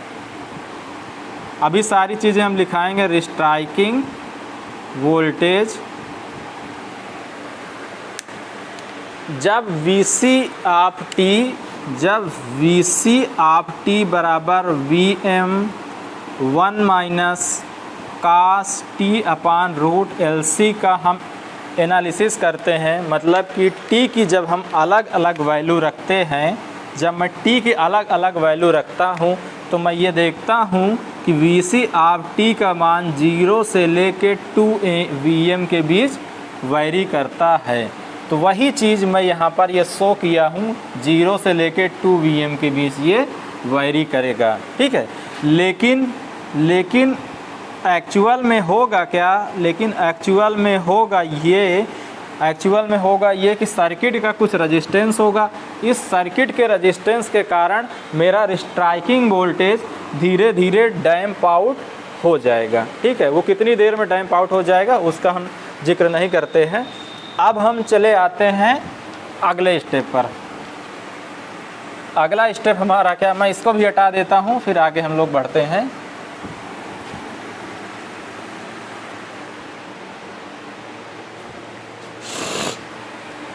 अभी आप फिर से यहाँ पर आ जाइए। जैसे ये मेरा आर्क 0 हो रहा था, यहाँ पर एक रिकवरी वोल्टेज हो रहा था, और ये जो रिकवरी वोल्टेज बना था, रिकवरी वोल्टेज क्या था? वही जो सिस्टम का वोल्टेज था, वही मेरा रिकवरी वोल्टेज कहलाता था। तो सिस्टम चूँकि मेरी साइनोसाइडल है, और जानते हैं कि जो AC है हम अपने इंडिया में 50 हर्ट्ज की यूज करते हैं, तो जो रिकवरी वोल्टेज हुआ करता था वो उसकी क्या फ्रीक्वेंसी होती थी? 50 हर्ट्ज होती थी।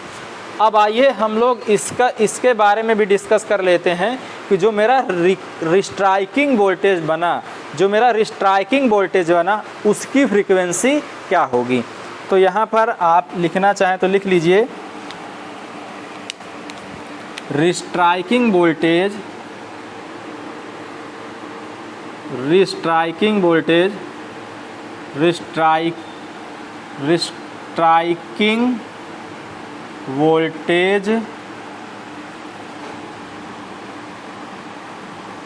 Oscillating frequency. आप देखिए ये जो मेरा सर्किट बना, जब रिस्ट्राइकिंग वोल्टेज मेरा कब बना? जब सर्किट ब्रेकर के कॉन्टैक्ट ओपन हो गए, मतलब कि आर्क यहाँ पर 0 हुई, तब ये रिस्ट्राइकिंग वोल्टेज पिक्चर में आया। और इस कंडीशन में आप देखिए एक तरीके से ये दिख रहा है जैसे RLC सीरीज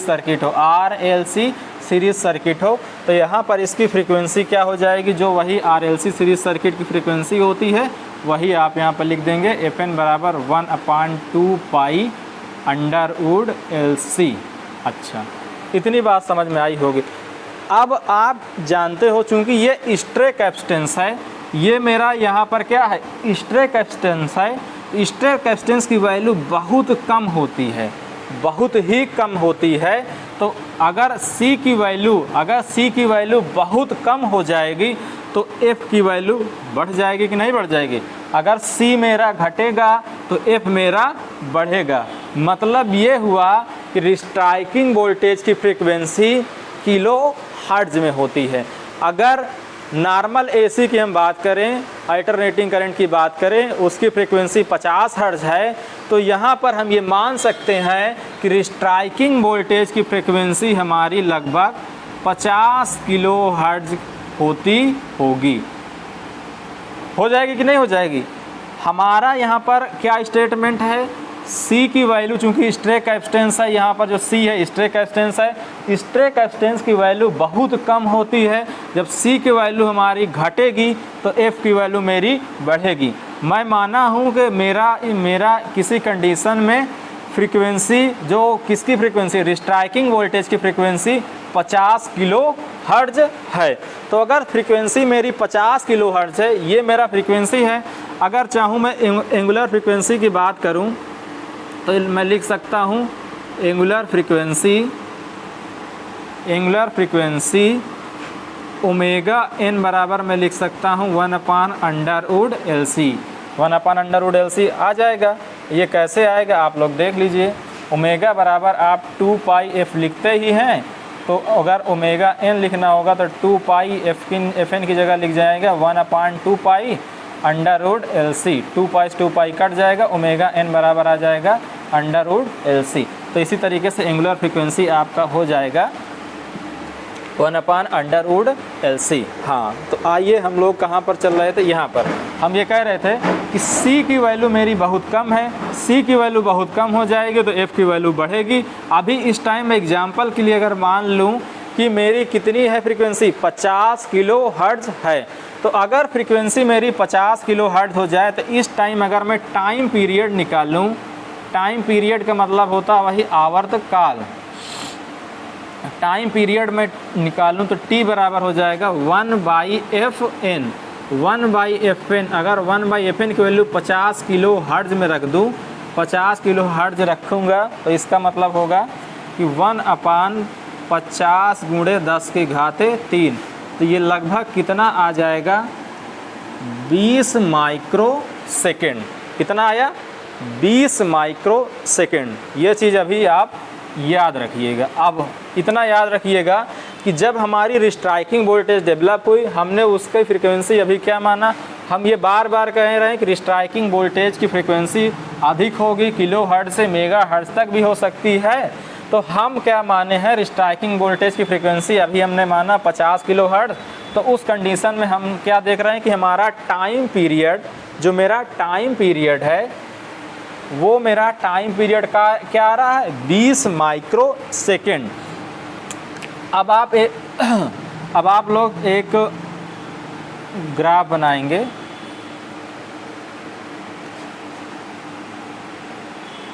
ये, और आप पुराना जो ग्राफ था, जो पुराना ग्राफ है, उसी ग्राफ को मैं इसमें, जो मेरा पुराना ग्राफ था उसी ग्राफ को मैं इसमें बनाता हूँ। पुराने चीज़ को मैं मिक्स करते हुए बनाता हूँ।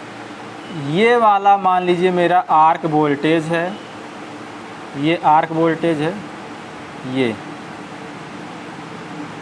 यहाँ पर आर्क वोल्टेज।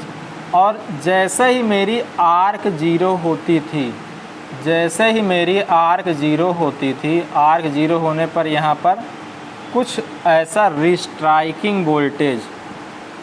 रिस्ट्राइकिंग वोल्टेज बनता था। अगर आपको याद हो पुराना फिगर पिछला, जहाँ से हम लोगों ने सर्किट ब्रेकर में डिस्कशन स्टार्ट किया था, ये कुछ ऐसा, ठीक है, ये कुछ ऐसा, ये। और मैं साथ ही साथ मैं आर्क करंट भी दिखा देता हूँ। ये मेरा आर्क करंट था। इसमें इस फिगर को तीनों को हम बना दिए तो मेरा कुछ इस टाइप का बनेगा। ये वाला मेरा क्या है, आर्क करंट है, आर्क करंट, समझिएगा।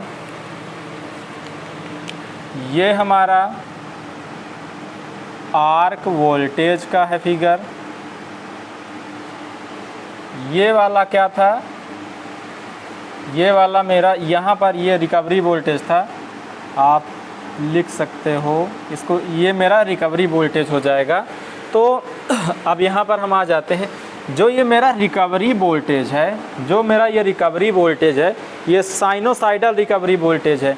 अगर इसके मैं टाइम पीरियड की मैं बात करूँ, इसको मैं हटा देता हूँ, इसके मैं अगर टाइम पीरियड की मैं बात करूँ तो टाइम पीरियड मेरा क्या आएगा, देखिए, अगर फ्रीक्वेंसी मेरी 50 हर्ट्ज है, अगर फ्रीक्वेंसी मेरी 50 हर्ट्ज है तो तो इसका टाइम पीरियड क्या हो गया 1/50 होगा। और 50 में हमको 1 से भाग देना है। आप इसको थोड़ा जानते हैं लेकिन फिर भी देखिए, पॉइंट लगाएंगे, 0 बढ़ाएंगे, फिर ऊपर 0 बढ़ाएंगे, ये आ गया, मतलब कि 100, 50 दूना 100, ये कट गया, मतलब ये आया t बराबर क्या आएगा 0.02 सेकेंड। तो इसमें अगर मैं 0.02 में 1000 से अगर मैं गुणा कर दूंगा तो ये किस में आ जाएगा मिली सेकेंड में। t बराबर कितना आ गया 20 मिली सेकेंड। अब समझिएगा ये टाइम पीरियड किसका है, ये रिकवरी वोल्टेज वाला है, ये रिकवरी वोल्टेज का टाइम पीरियड है। 20 मिलीसेकेंड टाइम पीरियड किसका है, रिकवरी वोल्टेज का है। 20 माइक्रोसेकंड किसका टाइम पीरियड है, रिस्ट्राइकिंग वोल्टेज का। यहाँ पर बहुत ही ध्यान देने वाली बात है, यहाँ से यहाँ तक एक साइकिल रिस्ट्राइकिंग वोल्टेज कंप्लीट करता है, यहाँ से यहाँ के बीच रिस्ट्राइकिंग वोल्टेज अपनी एक साइकिल पूरी करता है, फिर ये आगे दूसरी साइकिल, इसी तरीके से साइकिल बढ़ती चली जाती है। अगर यहाँ से यहाँ तक रिकवरी वोल्टेज मेरा एक साइकिल पूरा करता है और मैं रिस्ट्राइकिंग वोल्टेज की फ्रीक्वेंसी अभी क्या माना हूँ 50 किलो हर्ट्ज, तो 50 किलो हर्ट्ज पर मेरा टाइम पीरियड कितना आता है 20 माइक्रोसेकंड। मतलब ये हुआ कि यहाँ से यहाँ के लिए मेरा टाइम पीरियड क्या हो गया, यहाँ से यहाँ के बीच का टाइम क्या हो गया 20 माइक्रोसेकंड। अब आ जाइए यहाँ पर, ये मेरा कोई साइनोसाइडल वेव है, साइनोसाइडल वेव है रिकवरी वोल्टेज का टाइम पीरियड कितना है 20 मिलीसेकंड। तो टाइम पीरियड यहाँ से यहाँ तक एक साइकिल माना जाएगा और इसका टाइम पीरियड कितना है टोटल 20 मिली सेकेंड। अगर इसके हाफ साइकिल के टाइम पीरियड की बात करें तो कितना आएगा 10 मिली सेकेंड। और अगर एक चौथाई साइकिल की मैं बात करूं, एक चौथाई साइकिल यहाँ से यहाँ तक, ये एक चौथाई साइकिल है ये, अगर आपको याद हो तो ये कितना हो जाएगा 5 मिली सेकेंड। एक चौथाई साइकिल कितने की है 5 मिली सेकेंड की है। और यहाँ पर ध्यान दीजिए, जो आपका रिस्ट्राइकिंग वोल्टेज है उसकी एक साइकिल कितने की है 20 माइक्रोसेकंड की है। अगर मैं आपसे ये कहूँ कि 5 मिलीसेकंड में 20 माइक्रोसेकंड वाली कई सारी साइकिल हो जाएगी तो आपका जवाब आएगा हाँ। रिस्ट्राइकिंग वोल्टेज, यहाँ पर बहुत ध्यान दीजिएगा, बड़ी ध्यान देने की ज़रूरत है, नहीं तो गड़बड़ हुआ तो समझ में नहीं आएगा। रिस्ट्राइकिंग वोल्टेज की साइकिल कितना है 20 माइक्रोसेकंड है। रिस्ट्राइकिंग वोल्टेज की साइकिल 20 माइक्रोसेकंड है, ठीक है। और यहाँ पर ये एक चौथाई साइकिल कितनी है 5 मिलीसेकंड की है। अगर हम 20 माइक्रोसेकंड की है, अगर किसी मिलीसेकंड को माइक्रोसेकंड में हम बदलें, मिलीसेकंड को अगर हम माइक्रोसेकंड में हम बदलें तो इसमें बहुत ज़्यादा साइकिल हो जाएगी। मतलब ये हो रहा है कि मिलीसेकंड के अंदर जब ये मेरा भले एक चौथाई टाइम है 5 मिलीसेकंड, तो अगर इसमें मैं माइक्रोसेकंड वाली साइकिल बनाना चाहूँगा तो मेरी ढेर सारी साइकिल इसके बीच बन जाएगी। तो मैं वही चीज़ बना रहा हूँ, यहाँ पर वही चीज़ मैं बना रहा हूँ। ये देखिए, ये मेरा रिस्ट्राइकिंग वोल्टेज की साइकिल है। अब चूँकि ये माइक्रोसेकंड में है तो इसलिए मैं इसको बहुत छोटा बना देता हूँ। ये बहुत छोटा मैं बना दिया हूँ। ये मेरा क्या है रिस्ट्राइकिंग वोल्टेज है, रिस्ट्राइकिंग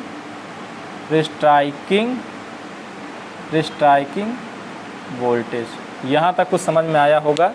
ये एक चौथाई साइकिल के अंदर इसकी कई साइकिल आ गई। देखिए जैसे यहाँ से यहाँ तक एक साइकिल कंप्लीट हुआ, फिर ये 2 साइकिल कंप्लीट हुआ, फिर ऐसे 3 साइकिल कंप्लीट हुआ।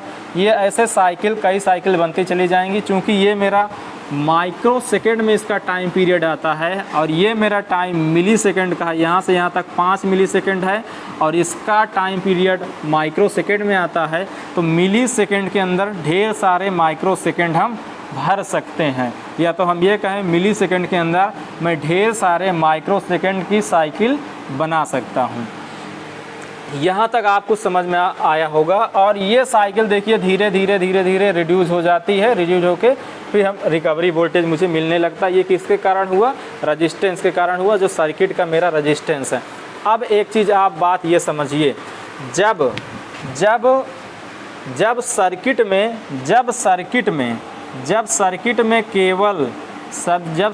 में केवल इंडक्टर हुआ करता था, जब सर्किट में केवल इंडक्टर हुआ करता था, तब मुझे क्या मिलता था?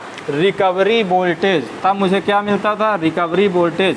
रिकवरी वोल्टेज का मैक्सिमम मान कितना था? Vm था, वो तो सबको पता है, Vm था। तो अभी तक मुझे ये लग रहा था कि मैं सर्किट ब्रेकर के जो कांटेक्ट हैं उनके बीच जो डाइलेक्ट्रिक स्ट्रेंथ है मैं Vm के अनुसार बनाऊंगा, लेकिन ये मेरी बात गलत सिद्ध हुई। वो बात कब गलत सिद्ध हुई? जब मेरा सर्किट में स्ट्रे कैपेसिटेंस आया। जब मेरा सर्किट में स्ट्रे कैपेसिटेंस आ गया, तब मैं ये देखता हूँ इस स्ट्रे कैपेसिटेंस के कारण एक रिस्ट्राइकिंग वोल्टेज बना। ये रिस्ट्राइकिंग वोल्टेज कहाँ लगा? CB कांटेक्ट के अक्रॉस लगा। तो इस रिस्ट्राइकिंग वोल्टेज की जो वैल्यू हुई, इस रिस्ट्राइकिंग वोल्टेज की जो वैल्यू है वो मैक्सिमम वैल्यू कितना है? 2Vm है। तो अब मुझे ये समझ में आया, ये मेरा मैक्सिमम मान कितना हो जाएगा? 2Vm के बराबर हो जाएगा। अब मुझे एक बात ये समझ में आया कि जो मुझे सर्किट ब्रेकर के बीच इंसुलेशन या डाइलेक्ट्रिक मीडियम बनाना होगा, वो मैं इस रिस्ट्राइकिंग वोल्टेज को ध्यान में रखते हुए बनाऊंगा। इस रिस्ट्राइकिंग वोल्टेज को ध्यान में रखते हुए बनाऊंगा। मतलब इस तरीके से हम कह सकते हैं कि जब मेरी आर्क करंट 0 होगी, जब मेरी R current circuit breaker contact में 0 होगी, जैसे ही आर करंट 0 होगी वैसे ही CB कांटेक्ट के बीच रिस्ट्राइकिंग वोल्टेज डेवलप होगा। अगर रिस्ट्राइकिंग वोल्टेज के अनुसार डाइलेक्ट्रिक मीडियम हम लगा देंगे तो आर्क मेरी बुझ जाएगी। अदरवाइज आर्क करंट 0 होने के बावजूद जैसे ही आर करंट मेरी 0 हुई वैसे रिस्ट्राइकिंग वोल्टेज बना। रिस्ट्राइकिंग वोल्टेज जैसे ही बनेगा वैसे फिर से आर्क बन जाएगी। फिर से हम आते हैं डिस्कशन को, शुरुआती डिस्कशन में हम आते हैं। शुरुआती डिस्कशन में हमने ये पाया था कि जब हम पॉइंट A पर सर्किट ब्रेकर को ओपन कर रहे थे तो हम ये देख रहे थे कि पॉइंट A पर अगर करंट को अचानक से 0 करेंगे तो करंट में सडन चेंज आने के कारण होता क्या था? इंडक्टर के क्रॉस इनफाइनाइट वोल्टेज डेवलप होता था और वो इनफाइनाइट वोल्टेज सर्किट ब्रेकर के कांटेक्ट के क्रॉस लगता था। तो सर्किट ब्रेकर के कांटेक्ट के क्रॉस लगता था, उससे आर्क फिर बन जाता था। तो हमने इसमें एक ये विकल्प पाया कि अगर जो करंट हम A पर ओपन कर रहे हैं उसको हम नेचुरली 0 पर ओपन करें, करंट क्रॉसिंग नेचुरली 0 पर अगर ओपन करें, मतलब कि पॉइंट B पर ओपन करें तो करंट में कोई परिवर्तन नहीं आएगा, करंट की वैल्यू में कोई परिवर्तन नहीं आएगा। B पर 0 है करंट, तो 0 में कोई परिवर्तन आना नहीं। तो उस कंडीशन में हम ये देखते थे कि इंडक्टर के कारण कोई प्रभाव नहीं पड़ता था। तो उस कंडीशन में इंडक्टर का कोई प्रभाव नहीं पड़ता था। लेकिन उसके बाद ये हमारी जो आर्क करंट ये आती थी, ये आर्क करंट किसके कारण आती थी? सिस्टम वोल्टेज के कारण आर्क करंट आती थी। जो हमारा सप्लाई वोल्टेज है उसके कारण सर्किट ब्रेकर के क्रॉस आर्क मेरा डेवलप होता था।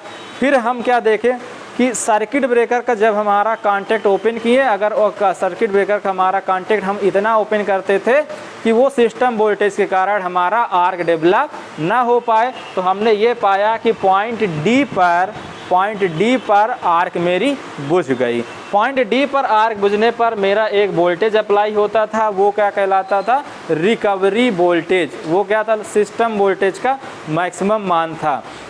लेकिन हुआ क्या? यहाँ तक तो हम समझ रहे थे यही था। वो ये कंडीशन कब की थी? जब हमारा सर्किट में केवल इंडक्टर था। लेकिन जब सर्किट में हमको ये पिक्चर में आया कि स्ट्रे कैपेसिटेंस भी होता है, ये भी कुछ अपना प्रभाव डालता है। तो जब हम स्ट्रे कैपेसिटेंस को कंसीडर किए तो हम पाते ये हैं कि जैसे करंट मेरी 0 हुई उस टाइम इस स्ट्रे कैपेसिटेंस के कारण एक सर्किट ब्रेकर के कांटेक्ट के क्रॉस एक रिस्ट्राइकिंग वोल्टेज डेवलप हुआ और इस रिस्ट्राइकिंग वोल्टेज की मैक्सिमम वैल्यू क्या हुई 2 Vm है। अगर मैं इस रिस्ट्राइकिंग वोल्टेज के अनुसार सर्किट ब्रेकर के कांटेक्ट के बीच इलेक्ट्रिक मीडियम नहीं लगाऊंगा तो फिर से आर्क रीस्ट्राइक हो जाएगी। चलिए आइए आगे अब इसको लिख लेते हैं।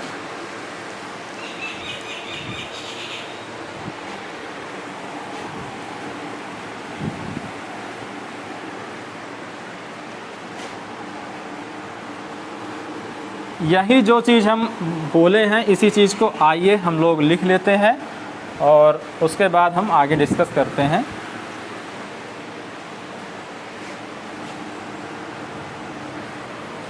यहाँ पर लिखिएगा, रिस्ट्राइकिंग वोल्टेज के हेडिंग डाल लीजिए।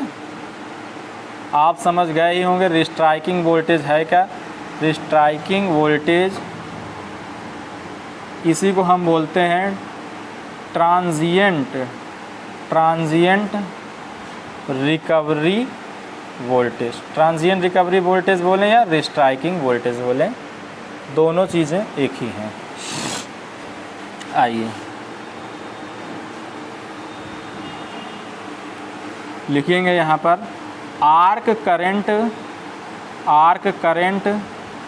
जीरो के दौरान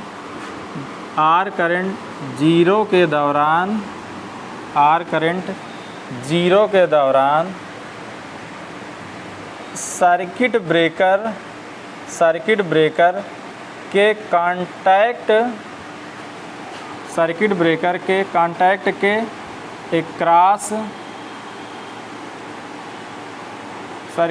के कांटेक्ट के एक्रॉस एक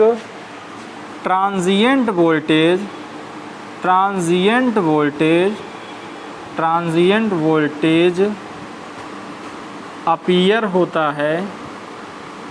वोल्टेज अपीयर होता है। इसे रीस्ट्राइकिंग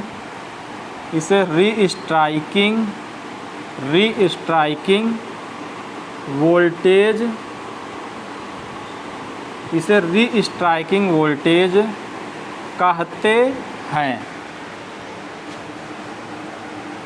आर्क करंट जीरो के दौरान सर्किट ब्रेकर के कांटेक्ट के क्रॉस एक ट्रांजिएंट वोल्टेज अप्लाई होता है, इसे रीस्ट्राइकिंग वोल्टेज कहते हैं। आगे अगला पॉइंट लिखिएगा, रीस्ट्राइकिंग वोल्टेज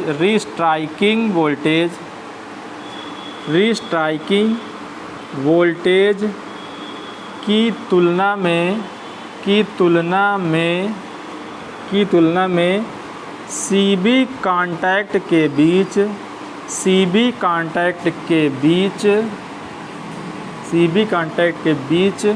यदि डाइइलेक्ट्रिक मीडियम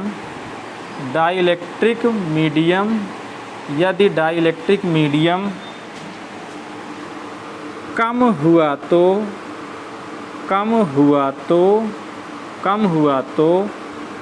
सीबी कांटेक्ट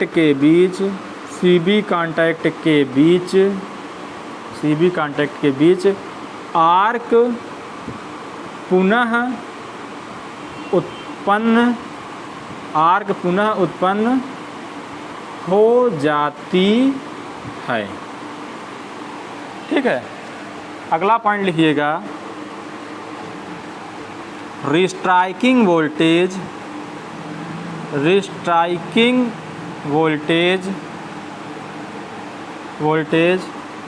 का मान 0 से 2 Vm के बीच बदलता है तथा सदैव धनात्मक होता है। ये सारी चीज़ें हम बता चुके हैं। देखिए अगला पॉइंट लिखिएगा, T pi under root LC। अगला लिखिएगा T बराबर पाई रूट LC पर रिस्ट्राइकिंग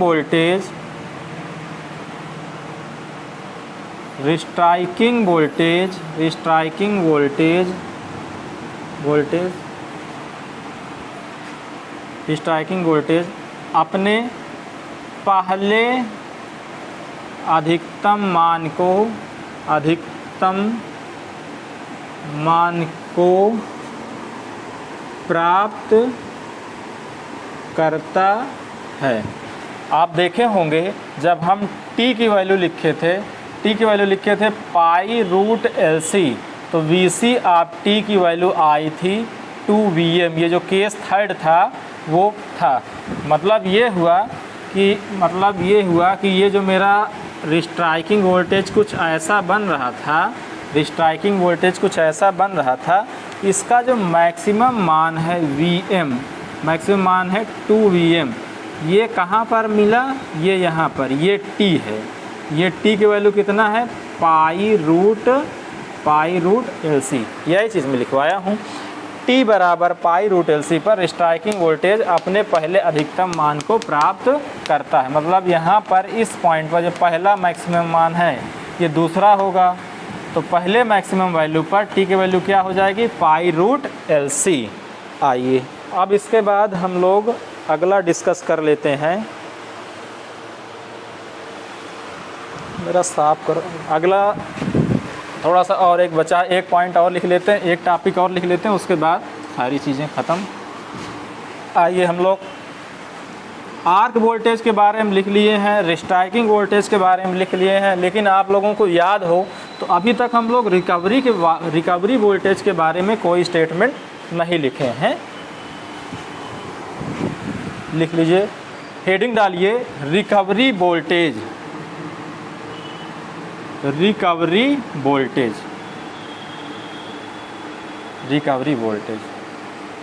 रिकवरी वोल्टेज हमारा क्या था? रिकवरी वोल्टेज मेरा ये था, जब मैं आपको बताया हूँ, जब जैसे आर करंट मेरी जीरो होती थी, आर करंट जीरो होने के बाद अगर स्टेप कैपेसिटेंस नहीं होता तो रिस्ट्राइकिंग वोल्टेज का कोई जिक्र नहीं होता। तो आर्क करंट जीरो होने के बाद जो मेरा सर्किट ब्रेकर के कांटेक्ट के क्रॉस वोल्टेज अप्लाई होता था, वही मेरा क्या कहलाता था? Recovery voltage.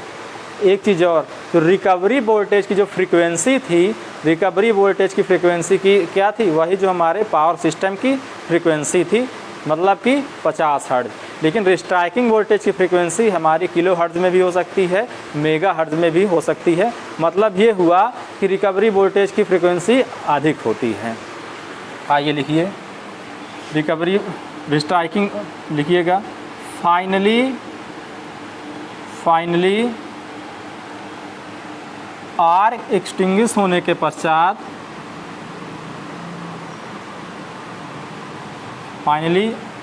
आर्क एक्सटिंग्विश होने के पश्चात circuit breaker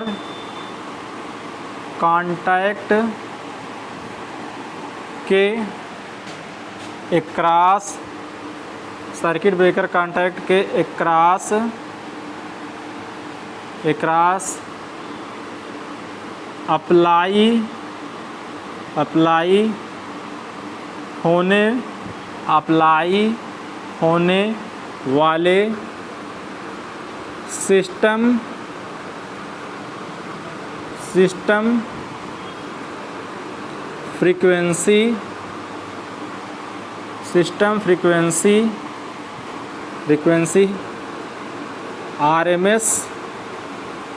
frequency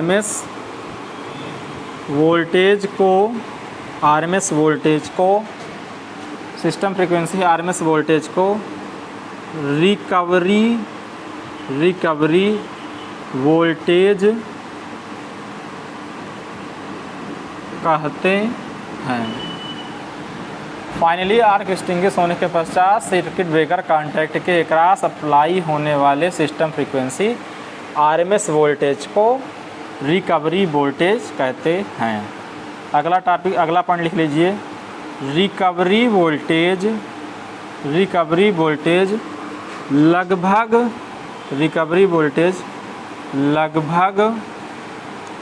system voltage के बराबर होता है।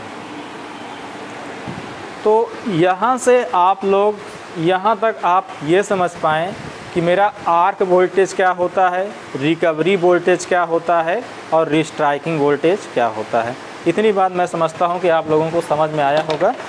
एक बार पुनः मैं थोड़ा सा लास्ट में 1 मिनट का टाइम लूँगा, थोड़ा सा रिकॉल करवा देता हूँ, उसके बाद मैं टॉपिक अपना आज का क्लोज करता हूँ। तो आर्क वोल्टेज आप जानते ही हो, जब सर्किट ब्रेकर के कॉन्टैक्ट के अक्रॉस मेरा आर्क बनता है, कॉन्टैक्ट ओपन होना स्टार्ट होता है तो आर्क बनता है। जो आर्किंग के दौरान जो मेरा वोल्टेज मिला वो मेरा क्या कहलाया, आर्क वोल्टेज। और जब मेरी आर्क करंट ज़ीरो हुई, आर्क करंट ज़ीरो होने के बाद सर्किट ब्रेकर के कॉन्टैक्ट के अक्रॉस बनने वाला वोल्टेज मेरा क्या कहलाया, जो रिकवरी वोल्टेज।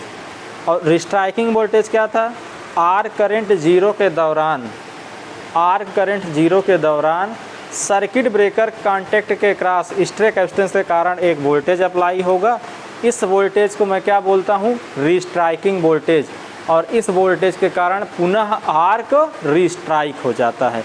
अगर डाइलेक्ट्रिक मीडियम में इतना लगा दूं कि रिस्ट्राइकिंग वोल्टेज से की तुलना में ज़्यादा हो जाए डाइलेक्ट्रिक मीडियम, तो आर्क मेरी बुझ जाएगी। यहाँ तक आप समझे होंगे।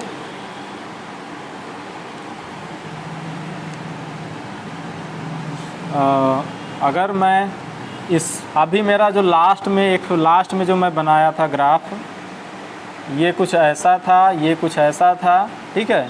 और ऐसे करके मेरा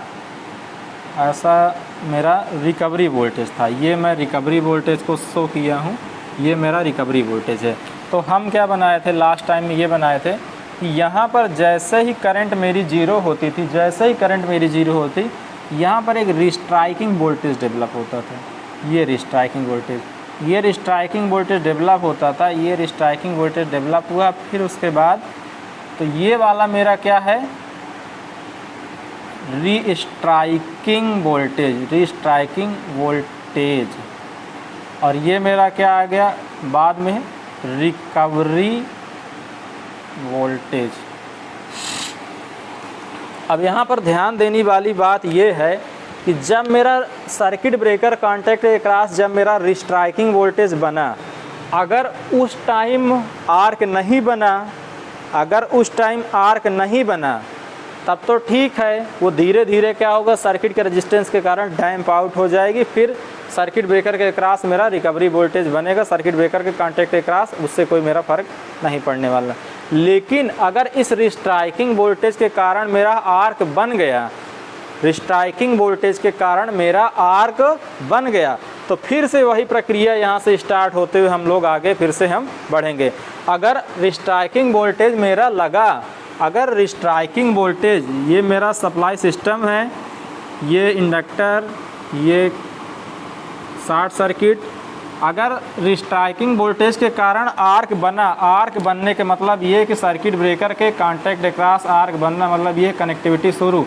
तो फिर से ये वाली सर्किट एक तरीके की शॉर्ट सर्किट की तरह बिहेव करेगी और फिर से शॉर्ट सर्किट करंट फ्लो होने लगेगा। तो लेकिन हमको क्या करना होता, हमको इससे बचने के लिए, जैसे मेरा रिस्ट्राइकिंग वोल्टेज बहुत तेज़ी से बढ़ रहा है, उसकी अपेक्षा में मैं सर्किट ब्रेकर के कॉन्टैक्ट के बीच डाइलेक्ट्रिक मीडियम बढ़ा देता हूं, जिससे कि रिस्ट्राइकिंग वोल्टेज के कारण आर्क पुनः ना बन पाए। तो मेरे प्यारे मित्रों, अभी तक आप लोगों ने आर्क वोल्टेज, रिकवरी वोल्टेज और रिस्ट्राइकिंग वोल्टेज के बारे में समझा होगा। मैं उम्मीद करता हूं कि आप लोगों को ये सारे कॉन्सेप्ट समझ में आए होंगे। आप एक बार वीडियो देखिए, नहीं समझ में आ रहा तो 2 बार देखिए। जहां पर लगे कि मैं जल्दी में फिगर बना के हटा दिया हूं या कुछ चीज़ लिख के हटा दिया हूं, तो उस कंडीशन में आप वीडियो को पॉज करके आप लिख सकते हैं। आप प्रॉपर नोट बनाइए और पॉइंट टू पॉइंट नोट्स बनाइए। मैं उम्मीद करता हूँ कि आप सभी लोगों का सिलेक्शन 100% हो जाएगा। चलिए आज की क्लास हम लोग क्लोज करते हैं। थैंक यू, बहुत बहुत धन्यवाद।